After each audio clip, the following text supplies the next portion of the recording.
Alright, today we're trying out the FrostyCon / Indie Open Asymmetrical Mission Design Mission number 5 at 1850 points. I of course have my Tau and Eldar, and then I'm facing against a White Scars Inquisitor army list as well. Just as a reminder, the way that this mission works is that there are 5 objectives, 1 in each table quarter, and then 2 also places. Actually, there's 6, sorry.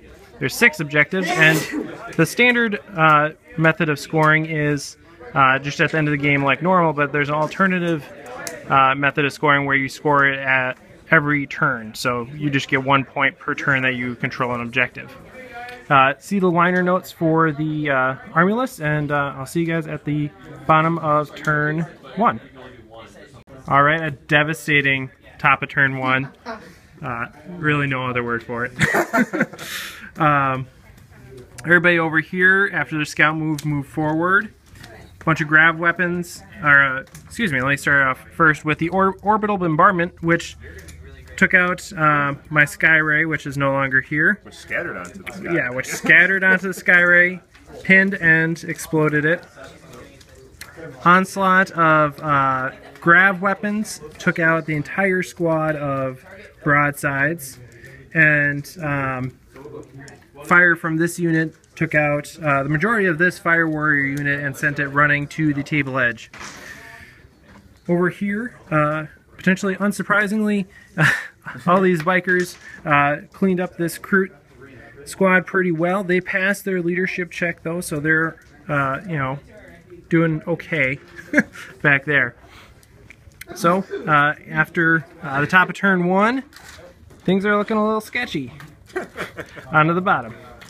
Alright, in case you were expecting a Hail Mary. So the bottom of turn 1, basically Riptides and everybody else here shot the command unit, killed a couple bikes and brought the chapter master down to 1 wound.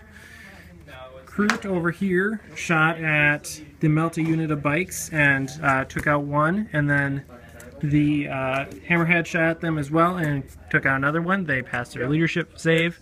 And other than that, I tried to do some scurrying back here, and that's about it.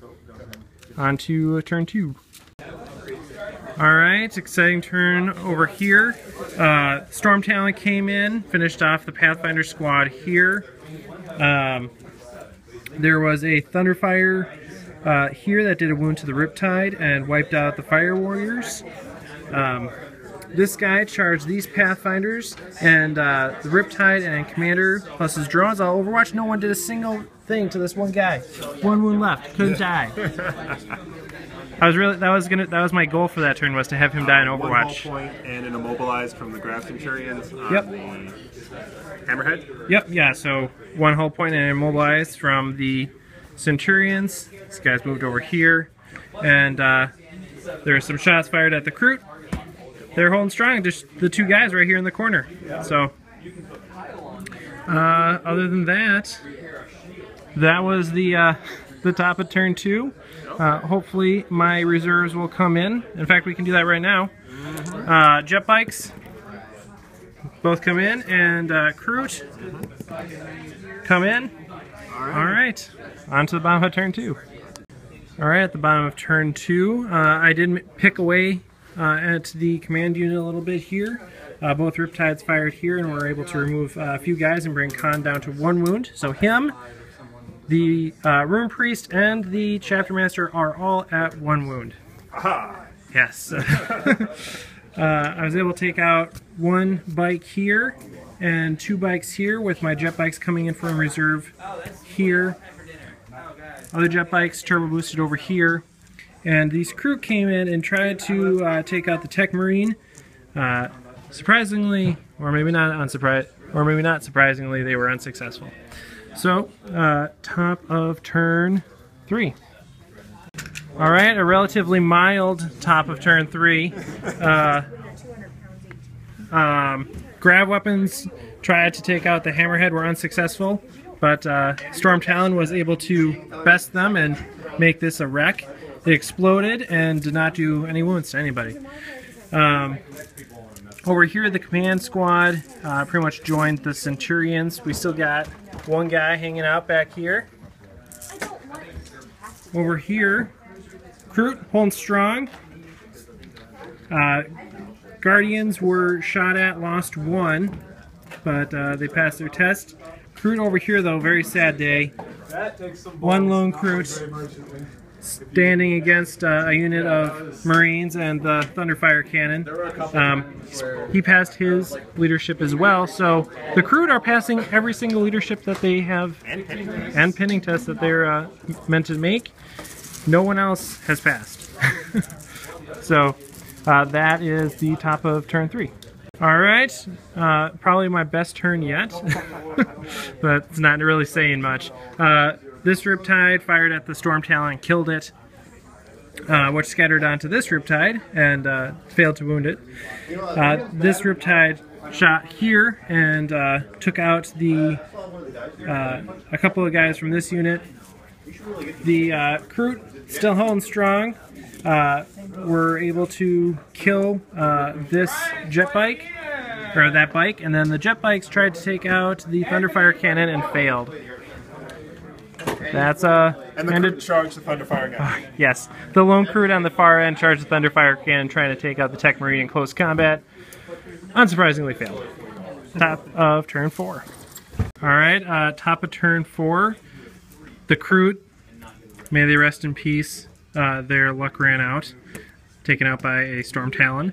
But you know what? That says something that it took a Storm Talon to take them out. That's all I'm saying. Jet bikes were killed by the Thunderfire Cannon. Other than that, there was a lot of dancing. A lot of dancing on the wolf side.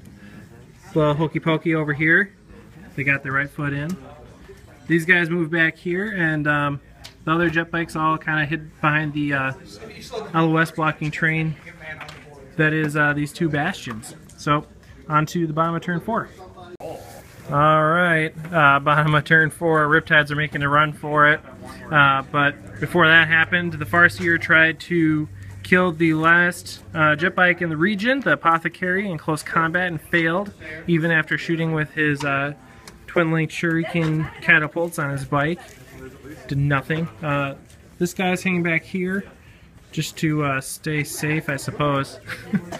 But yeah, I don't have anything else left on the table besides these guys over here. I'm just down to these 4 units and no scoring. So, yeah, we'll see how turn 5 goes. See if I can get some line breaker. Alright, bottom of turn 5.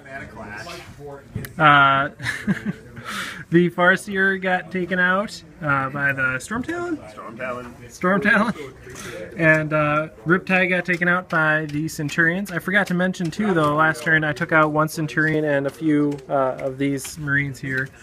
Not that it made a difference. The Riptide still went down, leaving just this 1 drone down here to fulfill that unit's mission. Then there's just the Riptide here and the commander, but basically everybody's moving over here to try to get a line breaker. So on to the bottom of turn 5. Alright, Wargamers, it was a humbling day for me. End of turn 5. Basically tried to make a run for it with the Riptide, fell short. So the final score, because my opponent chose the alternative scoring method, meaning that he earned 1 point per objective held per turn, is 17-0.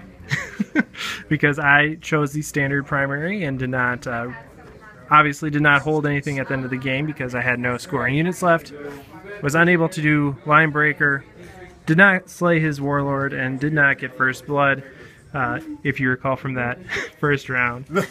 So, at the end of turn 5, this is what the board looks like. It was a good game, and thanks for watching.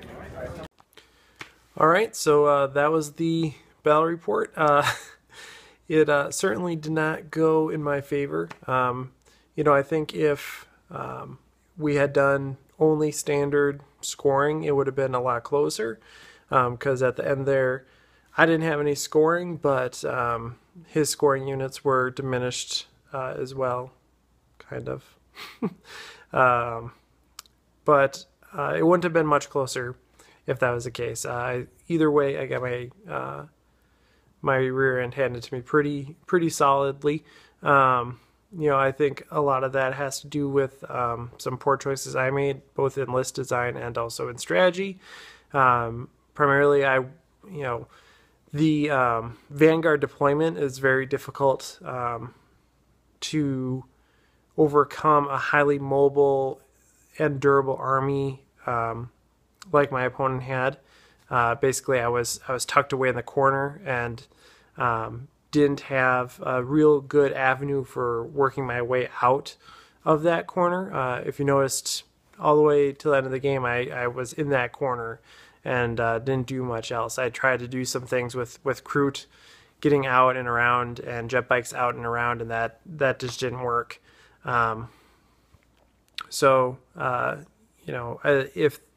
If I were to start over again, if I would play that game again, I would have put a little bit more effort to moving out of that corner earlier or deploying differently. I also probably would not have brought the hammerhead. I would either try to bring a different, another Skyray or some sort of crisis unit or something like that instead. If you didn't figure it out by the end of the battle report, not that it really made a difference, I was proxying a Skyray with a hammerhead hull. So that's what that was, and that was what happened, and got destroyed on the first turn by that orbital bombardment. And so both that Skyray and my broadsides going down turn 1, it was a huge detriment to me. So basically I was 300 to 400 points down before I even got to fire a single shot. So that was, like I said, devastating.